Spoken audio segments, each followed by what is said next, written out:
Wake up, world.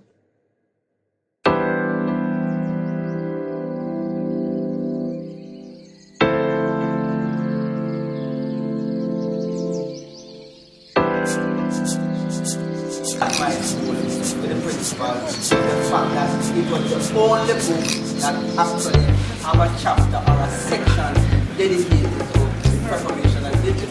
Okay, and so the teachers and students get the proper guidance to prepare well and meet all the course requirements. That's really the intention, so you know what's going on.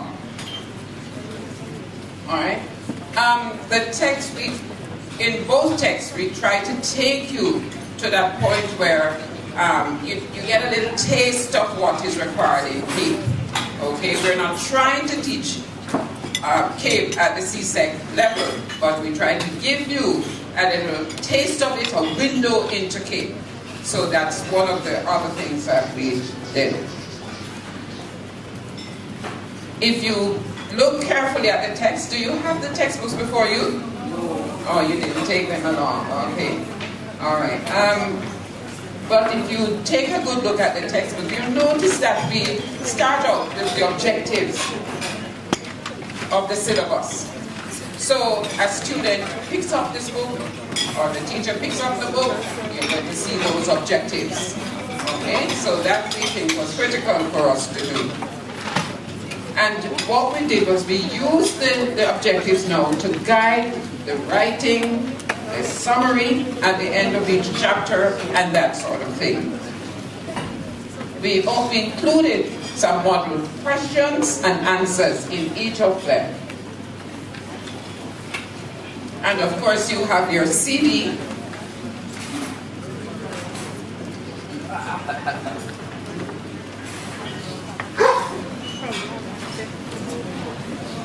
Now the CDs are not just simply giving you some more multiple choice items, right? But you are getting, they're interactive.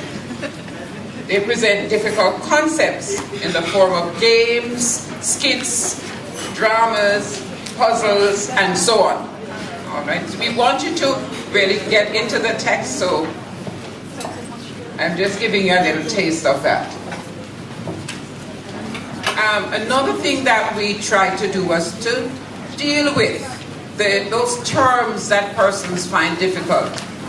You know, some concepts are difficult, some terms are difficult, so those terms that are frequently used in the examination, we try to deal with those as well, so that the young teacher and teachers who have been around for some time still get a chance to use the information, not only for themselves, but for the students. I think the focus really is on the students, to get the students. That's what we were thinking, and so on. But what are these things? And so we have to get the students to learn the terms so that they can manage not only the exam, but when they get out into the real world of work. If you take a look at the text, you will notice as well that we try to use a lot of illustrations. Okay, notice I have this text in my hand, so you see how pretty it is, and it's not just a pretty text, it has information. Okay, it has relevant information. But we try to use illustrations. We really looked at what some other people were doing, what will not just sell the text, I mean, for making money, of course, you have to make money of it, but what will sell the text to the user of the text? How we get the information across to them. And I think that was one of the points Mr. Tracy made earlier on, that when we're writing textbooks now, because you can all write, you know, but when we're writing the text, we have to focus on what I call the video kids, modern day children, don't they? The youngsters, they can't be bothered to listen to us for too long. And so we have to present information to them that will help them to learn something while they are going through the material. So we use a lot of illustrations.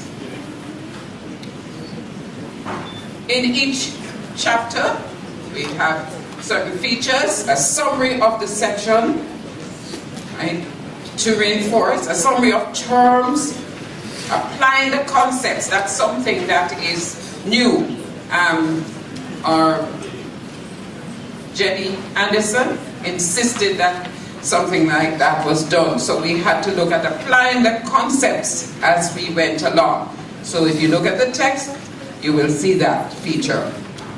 And of course we have exercises scattered across the text. You with me? Right. There's some things that I will not necessarily go through because you'll get a handout on that, right? Now I'll skip that slide and then go to Caribbean regional and international examples.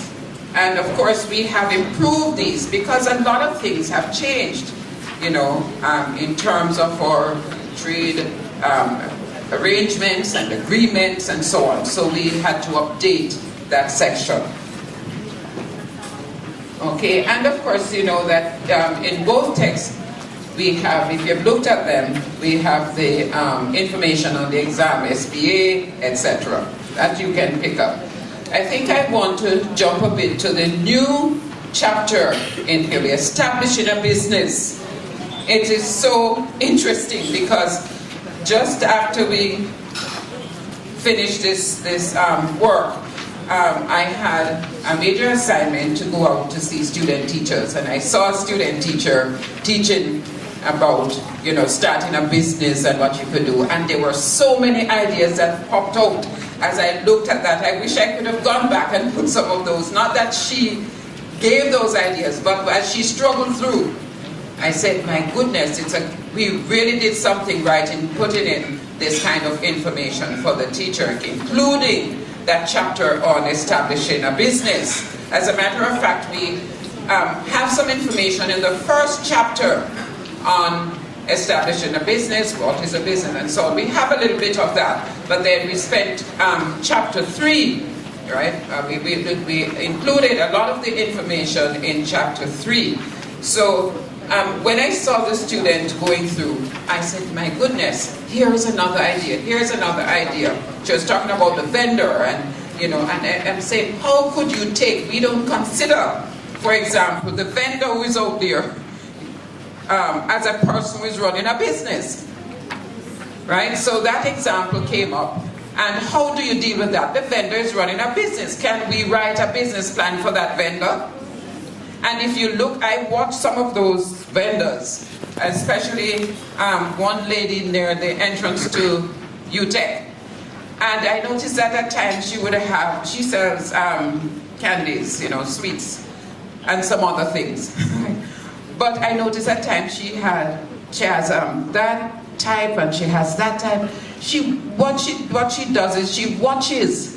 She knows the market very well, and so she's in a better position to provide the kinds of candies that the students need, will stop by and get from her. So I'm saying that when I looked at it, I said, my goodness, here they are talking about vendors or the parents who are doing, you know, their little business at the front or outside the gate. How could we have captured that in the text?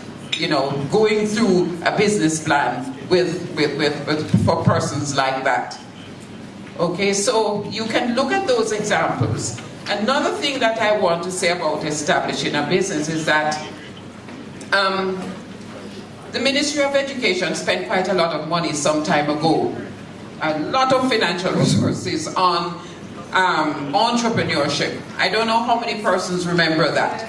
They wrote so many books, or we had a lot of materials, let me put it that way. Yes. Yeah, they did quite a bit of that some time ago.